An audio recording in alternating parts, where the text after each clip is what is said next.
watching the news at 10 on Northern News Now.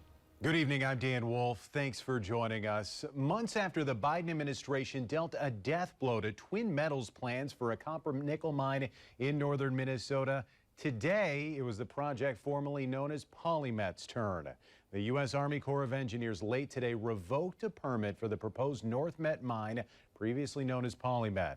Corps officials announced they're permanently yanking a clean water permit for New Range's proposed NorthMet mine near Hoyt Lakes. Now, the Corps claims the company did not comply with the Fond du Lac band's water quality requirements.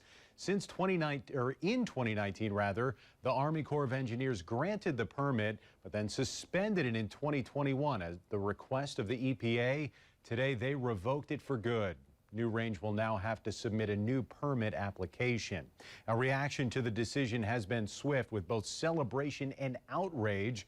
Republican Congressman Pete Stauber today expressing the latter, condemning the decision as strictly political. Let's make no mistake about it. This was an absolute political decision by the Biden administration coming out of Washington. This was the Biden's administration's desired outcome to stop mining. As Stauber said, today's decision highlights the need for permitting reform to limit lawsuits and modernize the Clean Water Act. Iron Range state reps from both sides of the aisle, including Roger Scraba, Spencer Igo, and Dave Lislegard, are also blasting the decision. Meanwhile, the Fond du Lac band is praising the decision, as would be expected.